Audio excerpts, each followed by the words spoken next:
정확하게 횟수로 25년 전만 해도 우리나라는 비교적 그래도 흡족한 듯이 편안하게 살았어요.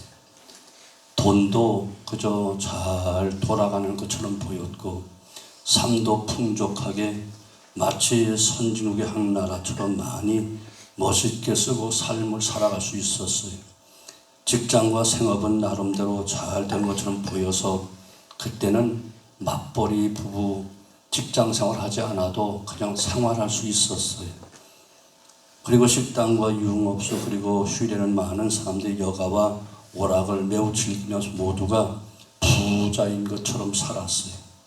교회도 물론 매우 여유가 있었고 가정마다 물질이 그래도 나름대로 풍족한 것처럼 살았어요. 자, 그런데 97년 1월 1일 0시를 기해서 IMF가 선포됐어요. 이 IMF가 무엇인지도 잘 그 뜻도 모르고 그냥 온 백성을 맞이할 수밖에 없었어요. 그 다음부터 서서히 우리 경제와 우리의 삶이 내려막길을 달리게 됩니다. 많은 어려움을 겪습니다. 많이 있다는 돈들이 사람들의 저금통에서 서서히 없어지기 시작하는데 순식간에 바닥이 납니다. 좋다는 직장과 생활이 실감나게 어려운 경제에 그냥 벽에 부딪히면서 아무것도 할 수 없다고 느껴질 때부터 모두가 더 어려운 삶을 살기 시작했습니다.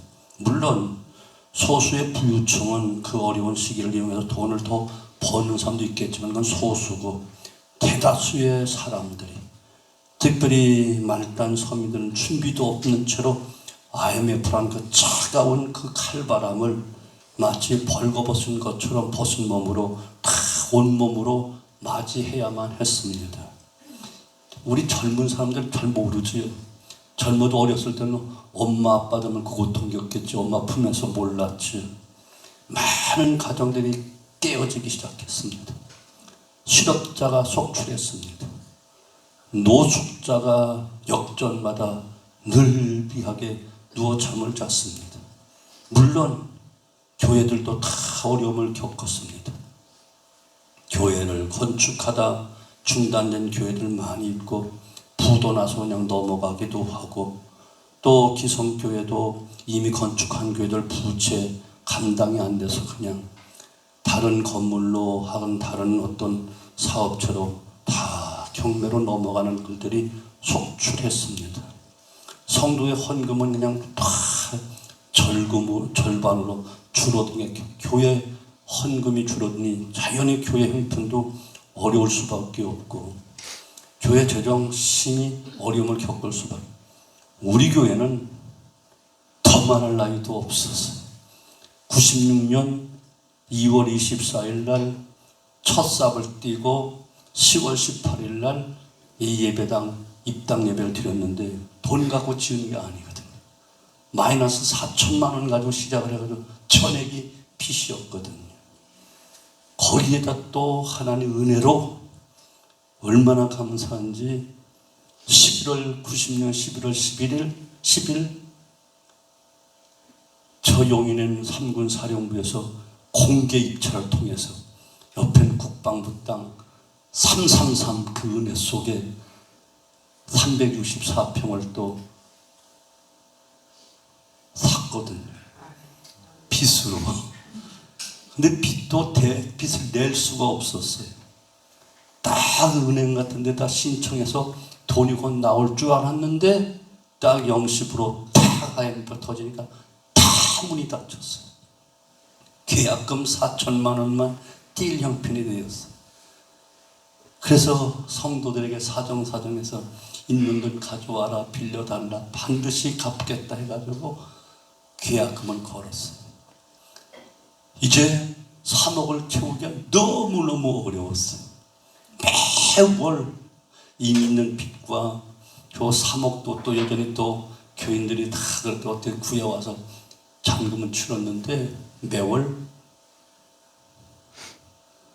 3천만 원씩 이자가 탁탁 늘어나는 거예요.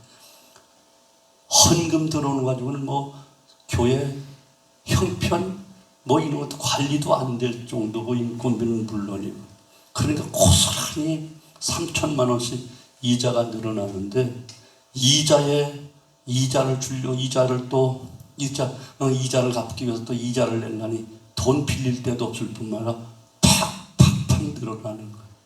5개월 되니까 1억 5천이 늘어나는 거예요. 아무도 모르죠. 뭐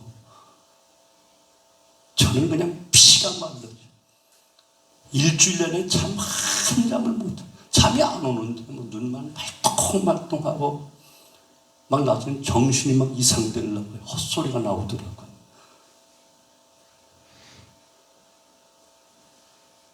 그런데 이 어려움을, 이런 일들을 닥쳐올 줄 누가 알았겠어요?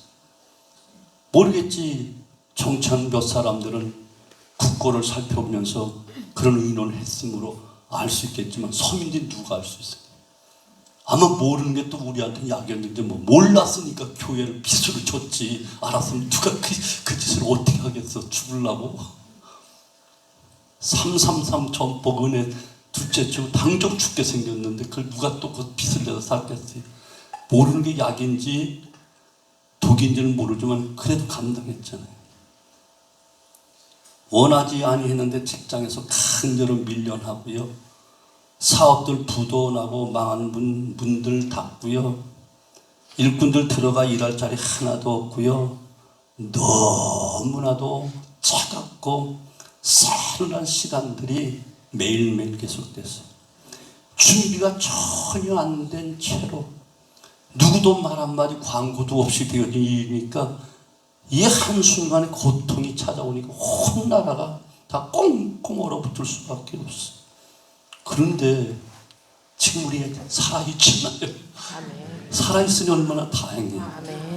또 그 이후 또 그래도 다행 은혜 가운데 경제가 서서히 회복되고, 또 지금 또 예전과 IMF 전같이 여행도 다니고 여가도 즐기고 있잖아요. 아멘.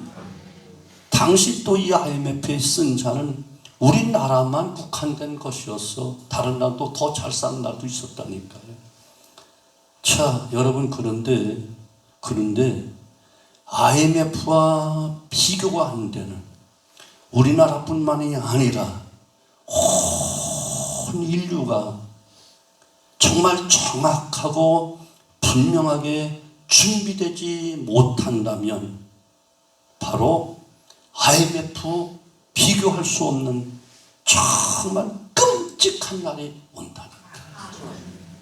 준비되지 못한 채 맞이하는 그 순간 영육간 모든 것이 영원히 사느냐, 영원히 죽느냐, 영원한 저주냐, 영원한 행복이냐, 이것이 결정하는 중요한 일이 있다니까요.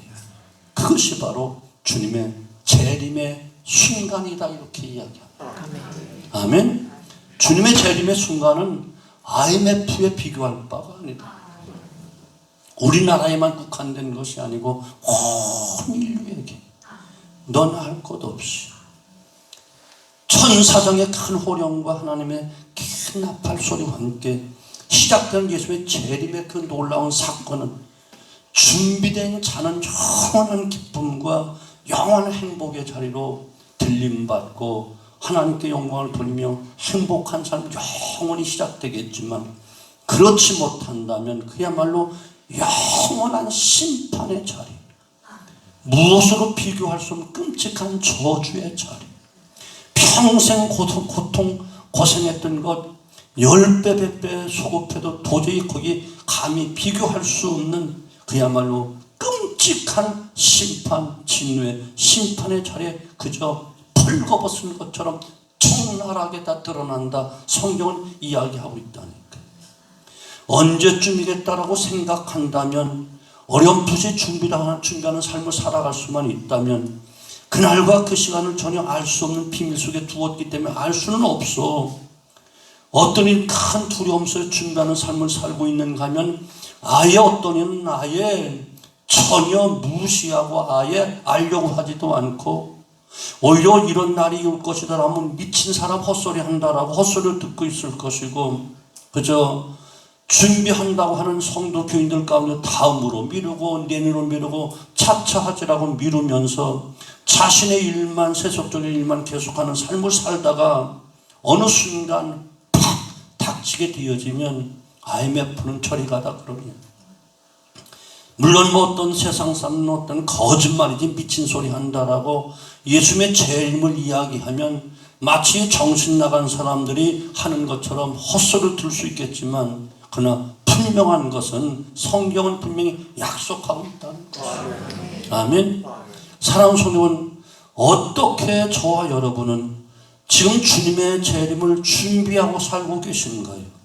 아니 영원히 없을 거라 생각하시나요? 아니요, 몰라요. 우리 생에 있을 수도 있고요. 아멘. 우리 자녀 세대에 있을 수도 있다니까요. 그러나 틀림없는 것은 그날과 그 시는 모르지만 반드시 필요 있고 그날 있다라고 말씀하고 있으므로 반드시 준비는 해야 된다. 유비무환이라고 했다니까요. 준비되어 있으면 그나마도 우리는 살아남을 수가 있고 행복한 삶을 살아갈 수 있지만, 전혀 준비하지 못한다면 그야말로 큰 화밖에는 당할 것이 없다니까요. 오늘 본문 말씀이 바로 오늘 살면서 우리 생전에 오실지도 모르는 예수님의 재림을 준비하는 성도의 삶을 살아야 된다, 이것을, 이 말씀을 지금 전해주고 있는 거예요.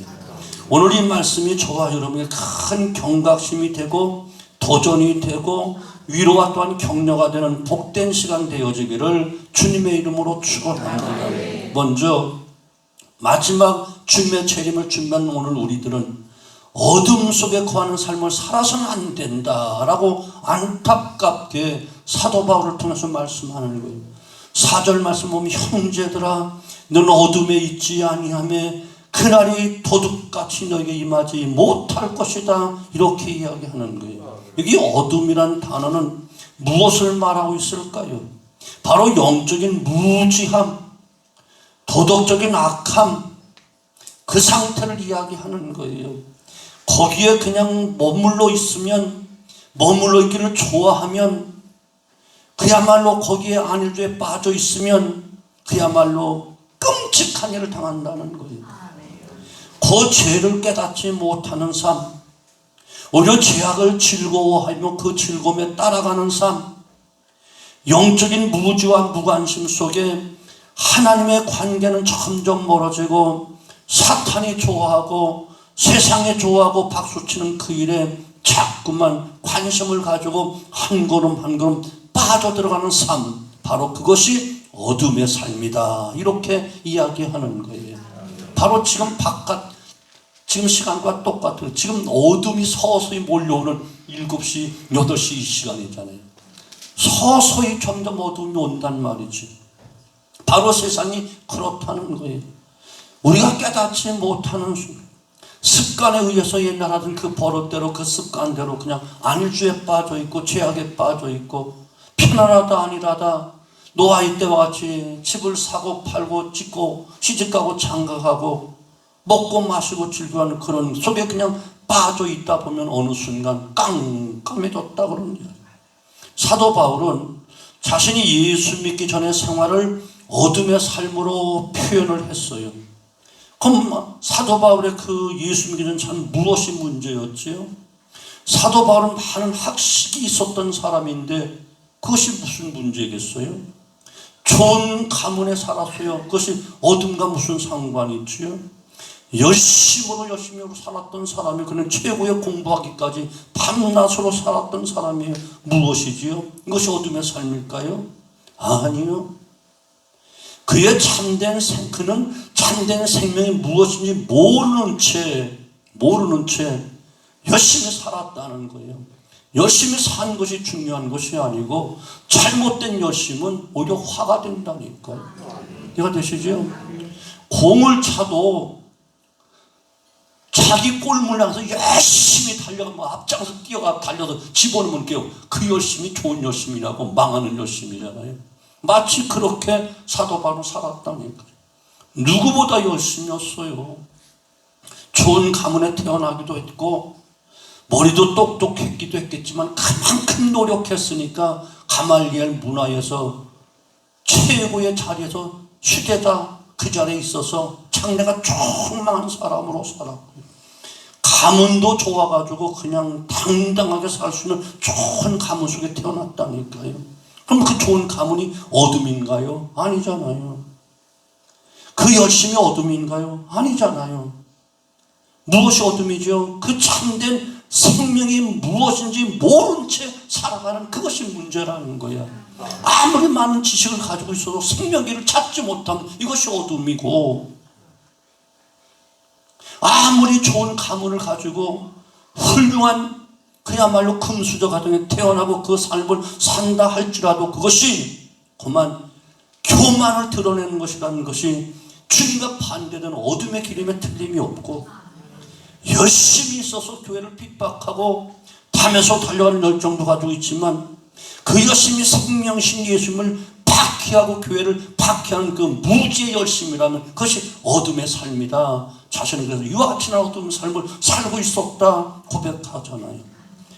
무지에서 몰라서 깨닫지 못해서 마치 참된 길인 것처럼 열심히 달려갔고 부지런히 달려가고 남보다 더 뛰어나게 많은 일을 했는데, 이것이 어둠의 삶으로 자신은 잘못되고 가고 있었다. 이것을 깨닫고 난 어둠의 삶을 살았었다. 이렇게 이야기하는 거예요. 성도 여러분, 참으로 거듭난 자들, 예수를 구주로 고백하고 믿는 우리들, 곧 구원받은 성도들은 어둠의 삶에 처해서는 안 된다. 오늘 말씀하고 있는 거예요. 어둠의 삶은 결국 우리를 죽음으로 가는 길이기 때문에 아예 사랑하지도 말아야 된다. 이렇게 말씀하고 있는 거예요. 그러므로 이래 우리 모두 미혹하는 자들이 많이 생겨나. 여기 재밌다니까, 즐겁다니까. 소털같이 많은 세월에 굳이 오늘 잘 믿으려고 몸부림칠 게 있냐. 조금 더 즐기다가 조금 더 마음껏 살다가 세상에 평안하게 안일하게 살다가 그때 가서 늙음악하게 아니면 죽을 때쯤 그때 믿으면 하나님 은혜의 하나님이라며, 사랑의 하나님이라며, 믿기만 하면 천국 간다며 그때 믿어도 되잖아. 미혹하는 미혹의 말들에 넘어가지 말라는 거예요. 아멘. 요한일서 4장 12절로 13절 보면 어느 때나 하나님을 본 사람이 없으되 만일 우리가 서로 사랑하면 하나님이 우리 안에 거하시고 그의 사랑이 우리 안에 온전히 이루느니라. 그의 성령을 우리에게 주심으로 우리가 그 안에 거하고 그가 우리 안에 거하시는 줄을 아느니라. 항상 성령의 사람이 되어서 어둠의 삶에서 승리해라. 곧 이런 말이란 말이죠. 그래서 성령을 우리에게 주심으로 우리가 그 안에 성령 안에 살아, 우리 안에 성령이 계시고 우리 또한 성령 안에 거해서 성령과 함께하는 삶을 통해서 어둠을 분별하고 살라는 거예요. 때를 분별하지 못하고 살지 말고.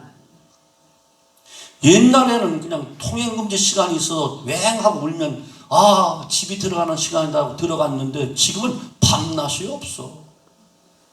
요즘은 밤이 더 휘황찬란해. 육적인 즐거움을 밤에도 얼마든지 만끽할 수 있는 그런 분위기야. 그러니까 정신 차리라는 거예요. 아멘. 성령께서 우리를 지배하고 성령을 다스리도록 성령의 지배를 받아야지.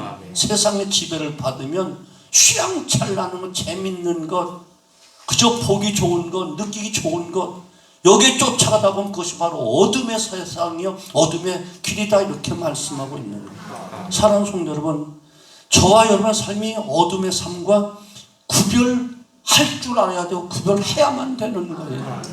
그래서 고린도후서 6장 14절 보면 의와 불법이 함께할 수 없다.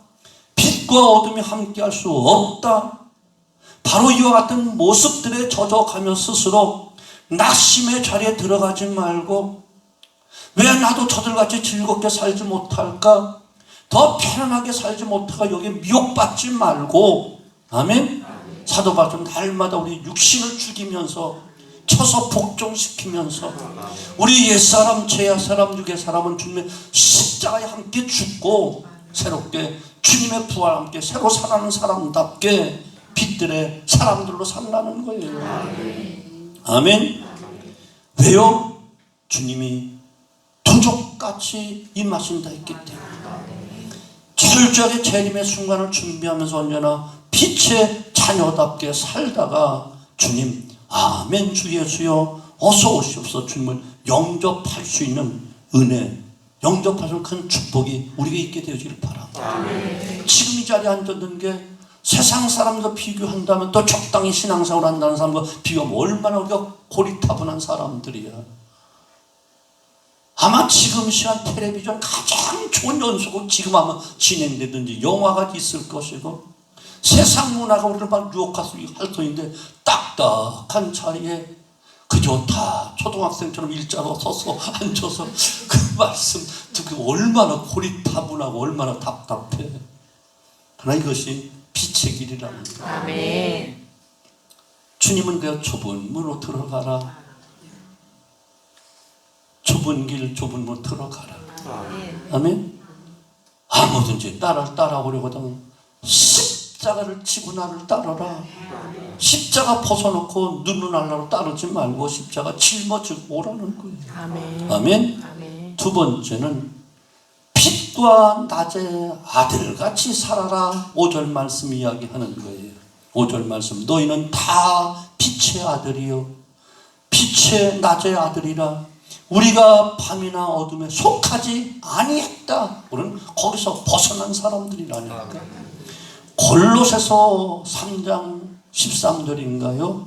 어둠에서 불러내어 빛들의 자로 나오게 한 자들인데 다시 그 빛을 찾아 기어 들어가면 안 된다는 이야기예요. 오래전에 여러분들 연세가 있으신 분들은 기억하실 수 있어. 고관들의 부인들의 그 잘못된 모습이 나라에 큰 혼란을 가져온 적이 있었어요. 서민들은 보지도 못하고 만져보지도 못할 엄청난 가격의 옷을 구입해서 입고 다녀서 팬티 한 장이 60만 원, 100만 원짜리. 언젠가 큰 무렵일 거야. 한 십몇 년 전에 총회인가 어디에서 자살학생 대명 콘도에 그때 수련회가 있었나 갔었어. 그런데 우리 숙소에 있던 거기 있는데 막 카운터에서 어떤 그 직원들이 막 죄송합니다 문득 막 찾는 거야. 왜 그러냐니까 팬티 찾는데 도대체 무슨 뭐 팬티를 찾으라 이렇게 다 투숙한 사람들 방마다 두지못 찾는 게 그게 보통 팬티가 아니래.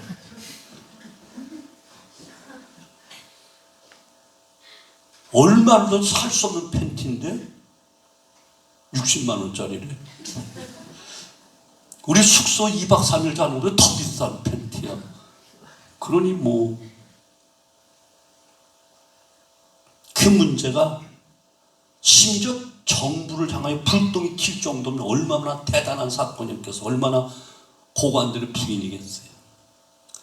이 사실이 밝혀지며 점차로 엄청난 큰 사건으로 커져가는 결론이 나오기까지 했는데 몇몇 여인들이 나라의 청문회까지 부름을 받았다니까. 그 청문회에서도 자신들이 옳다고 자기 남편들 등이 없고 당당하게 옳다고 주장하고 잘못된 그 모습을 분명히 가지고 있으면 그걸 감추기 위해서 아주 그냥 큰 소리치는 그런 사건이 있었어. 그러면서 성경이 가장 권위 있고 진실한 책인 것은 알았는지 성경을 다 들먹거리고 하면서 옳다는 거야. 자기는 절대로 잘못한 게 없다는 거야. 그런데 다 거짓말이었어. 그리고 더욱 안타까운 건 다 예수 믿는 사람들이었어. 이게 충격이었어. 다 교회 권사, 집사가 들리우는 여성도들이었어요. 성경을 들먹거려가면서 위선 속에 나타난 거짓들. 그 당시에 많은 사람들 텔레비전 보고 뉴스 들으면서 세상 사람들로 하여금 그 허망과 가증스러움이 덧없이 그만 믿는 사람들을 부끄럽게 만들었다. 진실하게 신앙생활 하는 사람들이 큰 욕을 먹고 교회 먹칠을 당하는 그런 사태가 있었다니. 어쩌면 그때 이후로 교회가 그냥 세상 사람들 볼 때 취급도 안 하는 교회가 됐다. 여러분, 많은 사람들이 주일에 교회 나와서 거룩한 태도를 가지고 예배를 드리는 사람도 있습니다만은, 교회 나와 있을 땐 거룩한 채에 앉아 있지만 주일날이 아닌 나머지 6일 동안 세상의 채와 타락하면서 타락의 늪속에 푹 빠져 헤매는 사람이 얼마나 많은지 몰라요. 예수님의 사랑을 배우면서도 오히려 비난받을 만한 그 비정과 무정함, 그 한복판에 서서 큰 소리 치는 것이 교인들이 대부분이라니까. 말들은 기가 막히게 잘하죠. 한국 교회가 주일 오후 예배 드리면서 이게 완전히 무너진 거예요. 그렇게 변질되는 그게 저녁 수요 주일 오후 예배, 그래서 고집하면서 얼마까지 했잖아요. 그래서 이것을 막기 위해서, 시대가 그렇게 가니까 다음선 살리고서 해야 되는데 이것을 막기 위해서 동아리 모임 만든 거야. 여러분 동아리 모임 힘들고 피곤하다고 안 하고 싹싹 빠져가지고 1년 가보세요. 신앙 다 잃어버리죠. 그래도 힘들어도 주일은 내가 그래도 한번 지켜보겠다라고 동아리 모임 하면서 열심히 그래서 기도 자리를 했던지 하다못해 교회 쭈그리고 앉았다 가더라도 시간 지키고 가면 그래도 유지는 될 것이라는 믿고 있어요. 아, 정말요. 가만히 보시라니까요. 아, 지금은 기가 막히게 싹싹 빠지고 똑똑한지 기가 막히게 빠져가지고요. 그것이 못 빠지면 지압으로 새나가는 것과 똑같은 것이라니까. 아멘. 뭐 수요기도 나오신 분들이야 아멘 하겠지만 아마 대배 시간에 이야기하면 아마 다 노면할걸. 여러분, 보시라니까. 한번 보세요. 세상이 내버려 주지를 않아요. 세상이 내버려. 또 그런 사람 기가 막히게 우리 똑똑해 빠져나와도 바로 연락하고 문자 보면 다른 데로 샌다니까요. 그렇게 미혹을 받는 거예요. 고리타분하게 동아리 모임 해가지고 어떻게 딱딱한 자리 몇 시간씩 있어 힘들어 죽겠는데 우리 잘했지? 신나지? 그게 신나겠지. 주님 오시는 날까도 신날까요? 어림도 없어요.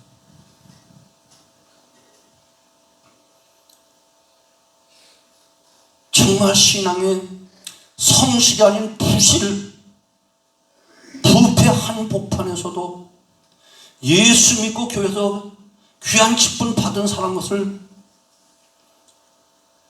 정말 나 예수 믿는 사람이라고 하지만 예수 믿는 냄새가 나 예수지. 정의와 하나님의 영광을 서야 할 사람들이 제일 먼저 불의와 타락의 길을 앞장서서 달려가고 있다니까요. 그래서 어떻게 받아들여요? 그러니까 주님께서 인자가 올 때 참 믿음을 보겠느냐, 진짜 믿음 보겠느냐. 아니요. 주여 주여 하는 자마다 하늘나라 들어갈 것이 아니다. 하나님의 뜻대로 행하는 자리에 들어간다. 초대교회 예수 믿습니다라고 한다면 순교를 각오해야 됐어. 재산 몰수 당해야 됐어. 가족에서 쫓겨났어. 시민권 지금만 중요도 박탈당하는 거야. 어디가 맞아 죽어도 하소연할 데가 없어. 출교를 당한다는 뜻이 바로 그런 뜻이거든요. 여러분, 정말 우리는 조심하며 신앙생활. 5절 말씀, 너희는 다 빛의 아들이요 낮의 아들이라. 우리가 밤이나 어둠에 속하지 아니하나니.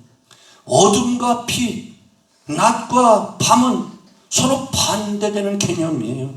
본문에 나오는 빛과 어둠은 또 밤과 낮은 바로 우리가 지금 맞이하는 밤과 낮의 시간을 이야기하는 것이 아니고 신앙인의 영적 상태를 표현하는 말이라니까요. 성경의 빛은 하나님을 의미하고 예수를 빛으로 표현하고 있어요. 그리고 하나님을 따르는 성도를 향하여 참된 믿음을 갖는 사람들은 빛의 자녀라고 이야기한다니까요. 이름은 빛의 아들이요 빛의 자녀인데 삶은 어둠의 자리에 있다고 한다면 하나님 안 속는다니까. 안 속는다니까. 사랑하는 여러분, 우리 먼저 믿은 성도들은 영적인 상태나 육신적인 도덕적인 모든 상태, 모든 면에 빛과 낮의 상태를 항상 유지하며 살아가는 성도 되어야 된다니까. 이거 되시죠? 교회 안에서만 빛이 아니고, 교회 안에서는 빛의 자녀가 아니고, 오히려 어두운 세상에 가서도 빛을 발한 빛의 자녀가 되어야 되고, 아멘? 빛의 모습으로, 너는 세상의 빛이라 했사오니 세상의 빛으로 살아야지. 교회 안에는 이미 빛 대신 주는 비춰서 환해. 나가서 어두운 저속에 가서 빛이 되라고 말씀하시는 거란 말이죠. 우리가 이렇게 살려고 한다면 어떻게 해야 거룩함을 유지하고 온전함을 유지하고 빛의 자녀답게 살고 빛의 아들답게 살 수 있는가? 디모데전서 4장 5절은 하나님의 말씀과 기도로 거룩하여 치미라 분명히 말씀했으므로 말씀을 놓치면 안 돼. 기도자리 놓치면 안 돼. 여러분 지난해보다 기도자리 많은 시간이 줄어들었다면 빨리 회복하십시오. 말씀 읽는 거 빨리 회복하십시오. 아멘. 조금이라도 더 있고 조금만 더 무릎 꿇고 그 자리 지킬 수 있기를 주님의 이름으로 축원합니다. 바로 이와 같은 삶이 세상에 속한 사람들에게 손가락 받지 않는 삶이라는 거예요. 어둠에 있는 사람들이 처음에 빛의 자녀를 같이 노리면 좋다, 친하다, 사랑한다 하지만 뒤에 가면 다 손가락질에 저게 믿는 거라고. 우리가 다를 게 뭐가 있어 그런다니까요. 열심히 신앙생활하는 아내를 둔 남편들이요, 집에서는 핍박하고 수혈도 가야 되냐, 철야도 가야 되냐, 새벽기도 가야 되냐, 야단하고 욕해도요, 나가서 믿지 않는 친구들, 우리 믿으려고 우리 말을 참 믿어야 돼, 다 칭찬한다니까요. 이거 되시죠? 나가면 그렇게 믿어야 돼. 우리 어머니같이 믿어야 돼. 우리 형님같이 믿어야 돼. 우리 예핀네같이 믿어야 돼. 나가면 칭찬해요. 이거 되시죠? 아멘? 이것이 바로 하나님을 기쁘시게 하는 성도의 삶이요. 빛의 아들답게 사는 삶. 그것이 바로 우리 자신이 진짜 복을 받는 비결이다. 일시적인 즐거움이 복이 아니에요. 약은 쓴 약이 오히려 더 약이 되는 거예요. 말씀대로 살고 기도자리 지키는 것이 고난이고 힘들지만 그것이 진짜 약이 되고 보약이 되는 거니까. 성경 말씀 천삼이야. 육신의 보약은 뭐 산삼이고 바다는 뭐 해삼이고 집에는 고삼이라지 않아. 그래서 성도들은 천삼을 먹어야 사는 거지. 이해가 되시죠? 해삼 먹어도요 별로 없고 산삼도요 엊그젠가 며칠 전, 엊그제는 얼마 전에 운동하다 그랬어. 어떤 친한 이웃에 형님 하는 사람이 형님 이거 산삼이에요. 이거 꼭 사셔서 드시면 좋을 거예요. 그래서 또 믿을 만한 사람이어서 300만 원을 줬대. 그래서 자기가 먹을 수가 없어 또 자기 아주 귀하게 생각하는 분에게 선물해 줬다네. 그랬더니 선물 받은 분이 고맙다고 하더니 며칠 있더니만 괜히 얼굴을 쑥쑥 돌리고 이상하더래. 그게 왜 그렇지? 그 자신도 못 먹고 비싼 산삼 300만 원 들여서 갖다 드는 왜 그러니? 그것이 산삼이 아니고 장례삼이더래. 나를 속였다고 그 양반 기분 나빠가지고 번치만 치아 들어가면서 그냥 너무 죄송해서 그냥 싹싹 빌었다는 거야. 자기도 속였다고. 그 다음부터 그렇게 친절하고 친동생같이 여기는 산삼이라고 속여서 팔았던 그 인간 두 번 다시 쳐다보지도 않는다고. 처음으로 나한테까지 이를 박박 깔면 얘기할 줄 얼마나 속에서 안 부럽겠어. 세상은 그렇다니까요. 마지막 한 가지 6절 말씀 깨어 근신하는 삶을 살아야 됩니다. 6절 말씀 속에 주님의 재림을 기다리는 말세 성도의 삶의 규범이 있는데 먼저 자지 말아라. 무덤 속에 있는 자들, 잠자는 자를 표현하는데 이것은 아무것도 할 수가 없어. 무덤 속에 있는 자들은 뭘 하겠어. 스스로 일어나지 못하는 사람들이야. 본문의 육신의 잠을 자는 사람들, 이 잠을 자지 말라는 말씀이 아니고 영적으로 무감각한 상태에 있는 사람들, 영적으로 죽어있는 상태에 있는 사람들, 아멘? 자지 말아라. 일어나라. 마치 한참 젊은 청년, 나인성 과부의 아들 청년, 어머니를 부양하고 생활을 책임진 청년이 죽었으면 무슨 의미가 있어? 한참 발랄하고 총기 있고 재롱 떨고 부모를 기쁘게 해야 될 야유의 딸 죽었어. 의미 없어. 주님께서 청년아 일어나라, 소녀야 일어나라. 오늘 우리를 향해서도 일어나라. 아멘. 나이는 육신적으로 늙고 병들었지만 장부의 신앙을 가져라. 대장도가 되어라. 오늘 우리에게 하는 말씀, 청년아 일어나라, 소녀야 일어나라. 아멘. 이런 자녀가 되라는 거예요. 잠자지 말라는 거예요. 아멘. 잠자지 말라는 거예요. 무슨 잠? 영적인 잠. 아멘. 두 번 깨어있으라 이렇게 이야기하잖아요. 이 말은 그 신앙의 삶을 정신 차리고 하라는 거예요. 몽롱하게 하지 말라는 거예요.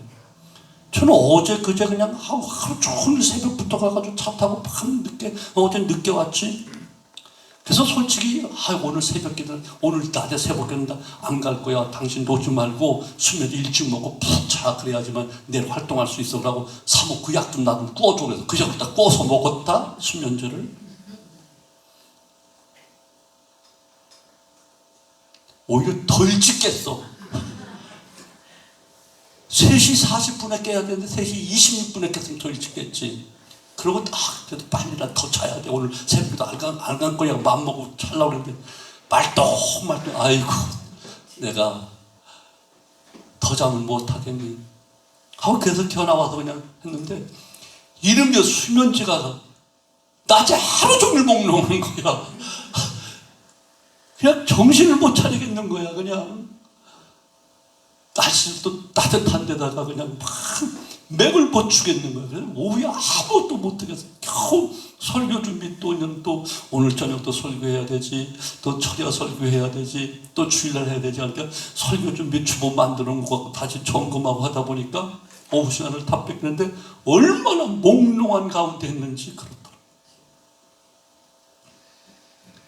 깨어 있어요. 정신이 안 깨더라고. 수면제 먹어서 그런지. 주님께서 니느웨로 가라고 하는 주의 명령 어기고 다시스로 가는 배를 타고 배 밑천에 가서 편안하게 코 골고 자빠져 자는 요나에서 선장을 통해서 깨우기를 잠자는 자여 일어나라.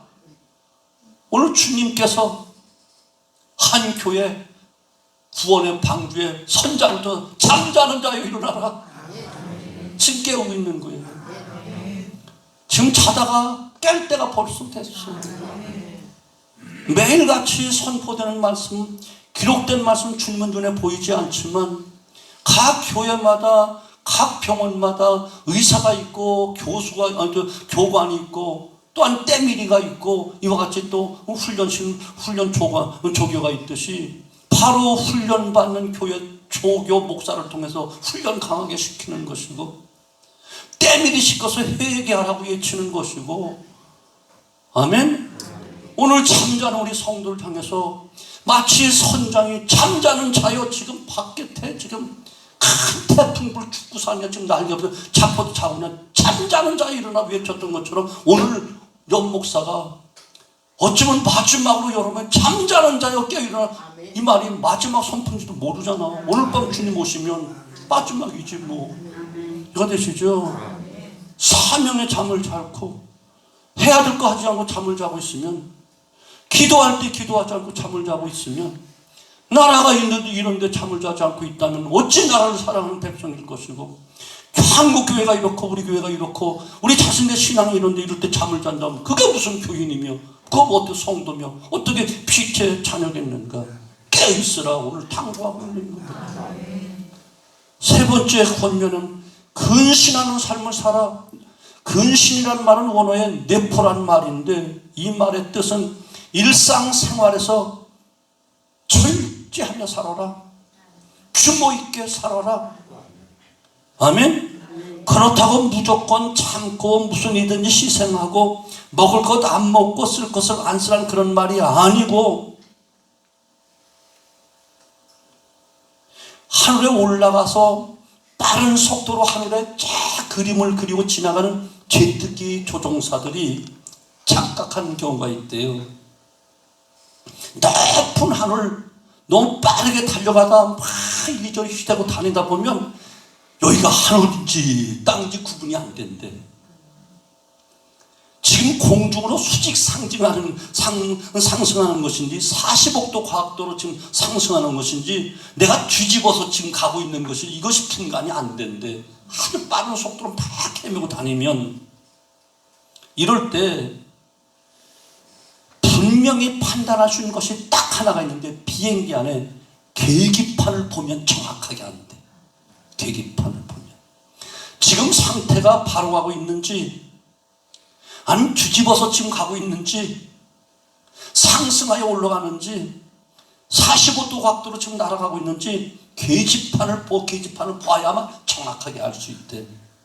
사랑하는 성도 여러분, 여기 주님께서 사도 바울을 통해서 근신하라 하시는 이 말씀, 그러면 어떻게 무엇에 기준을 두고 살라는 말씀이 이게 중요한 것이라니까.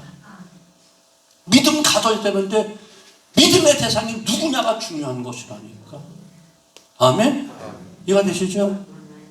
바로 오늘 말씀은 무조건 절제, 무조건 참고 견디고 무조건 알뜰 살뜰 이것이 기준이 아니고, 바로 우리 예수 믿는 성도들 하나님의 말씀인 성경이 우리의 신앙생활에, 우리 인생 항로에 계기판이 되어야 된다는 거예요. 이해가 되시죠?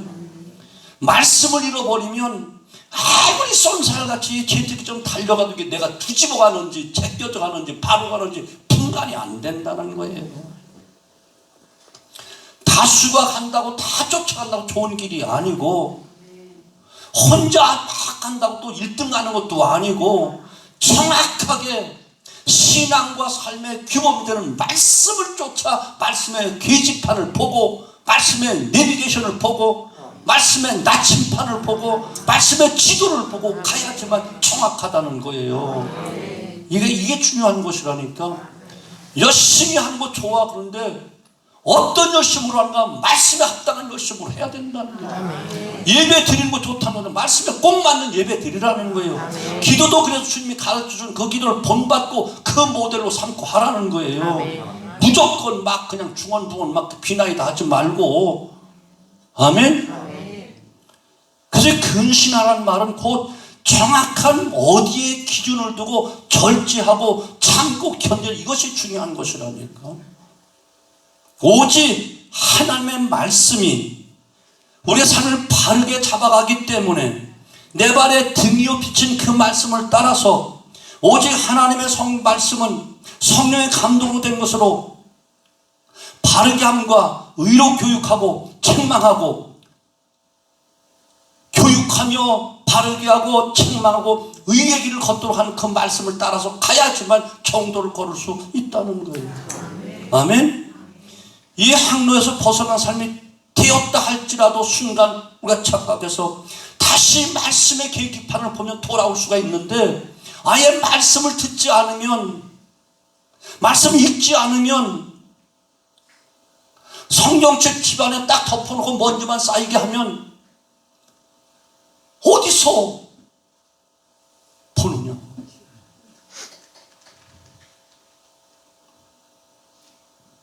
자나깨나 말씀 찾아야 되고 말씀 보아야 되고 문제가 있을 때 말씀을 보고 이 문제는 어디서 답이 있는가? 이사야서 36장 14절인가요? 거기는 너희는 여호와의 책을 자세히 살펴보라. 빠진 것이 없다. 짝이 없는 것이 없다. 다 짝이 있다. 짝이 있다니까 답을 갖고 있다는 거예요. 다 답을 갖고 있다는 거예요.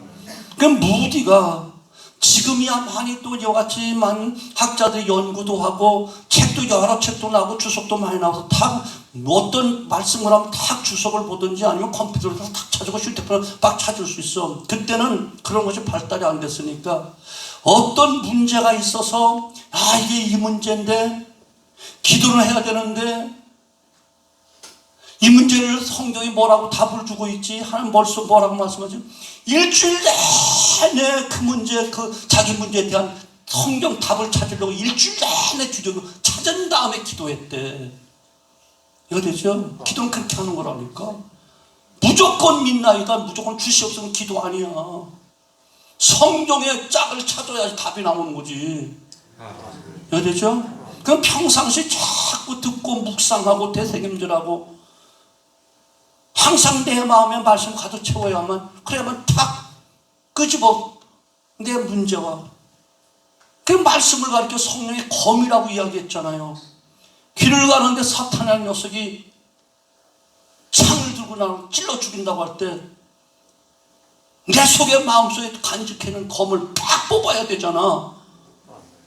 아멘? 근데 잠깐 기다려. 그 집에 그 책장에 가서 막 성경 빽하고 맞아 죽어. 이거 됐죠? 적에게 등을 보인다는 것은 이미 죽었다는 거야. 적을 나타날 때 그래 팍 하고 바로 성령의 그 말씀을 쫙 뽑아가지고 그냥 주님처럼 40일 금식 기도했는데 한마디로 물리치시고 적절하게 물리치시니까 깨갱하고 물러가잖아요.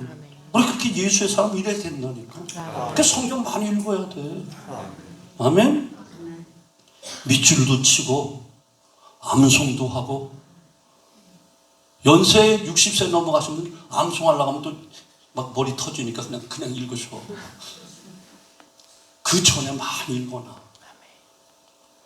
그 주일학교 교사하는 청년들은 힘들고 어려워 죽겠어. 나는 뭐 부모님 강요해서 그냥 교회 가면 주일날 쉬좀 더 힘들어 죽겠어가 그렇게 살겠어요. 주일학교 교사는 큰 복이야.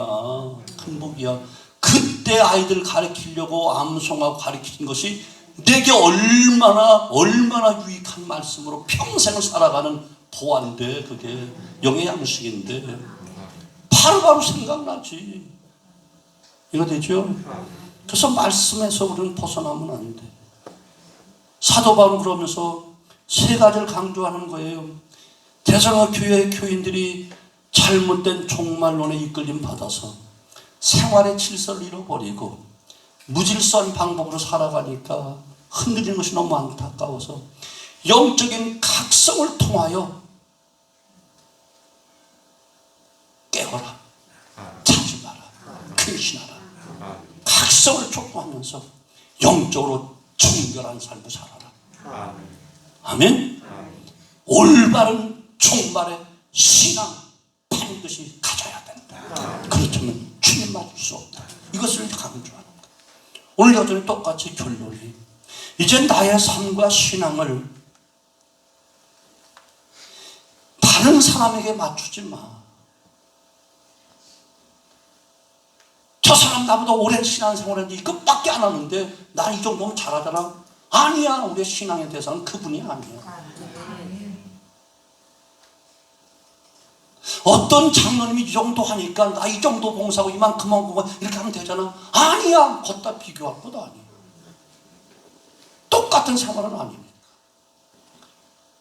어떤 목사님처럼 내가 이렇게 하면 되겠지. 목사 따라하지 마.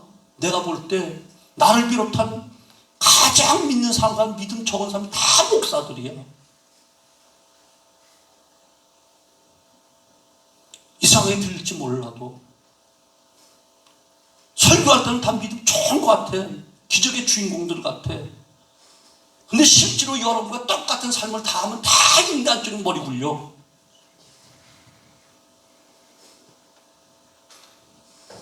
그래서 이 땅에 지구촌 가는 목사들이 제일 믿음 없다고 난 고백하는 사람이에요.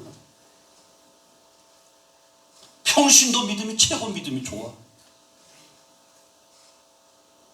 집사되고 권사되고 안수집사되고 장로되면 죄송하지만 어느 순간 머리만 커져. 한 귀로도 한 귀로만 다 흘려. 고속도가 뚫렸어. 그리고 이게 쎄. 속에 들어가는 건 없어. 다 목에서만 돌아. 주부수 했으니까 들어갈 데가 없어. 죄송해요. 목사 먼저 깠으니까 오해하지 마세요. 내가 제일 믿음 작다니까. 우리 주님 뜻대로 살자. 사람 비유 맞추지 말고, 사람과 비교해서 조금 잘한다 착각하지 말고. 아멘. 순수하게 어린아이 같아야 하늘나라 간다고 했으니까 순수하게 겸손하게. 믿음 없은 거 주님 책망 안 하시고 차라리 믿음 없으면 고백하라고. 되게 믿음 없는 것을 도와줘서 이것이 바른 기도지. 믿음 있는 척하는 게 문제지.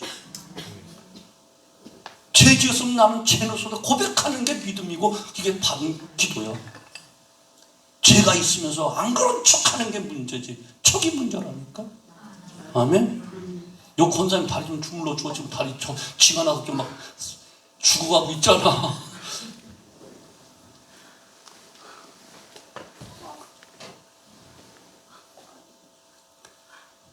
빨리 기도하겠어요. 사랑의 아버지 하나님 감사합니다.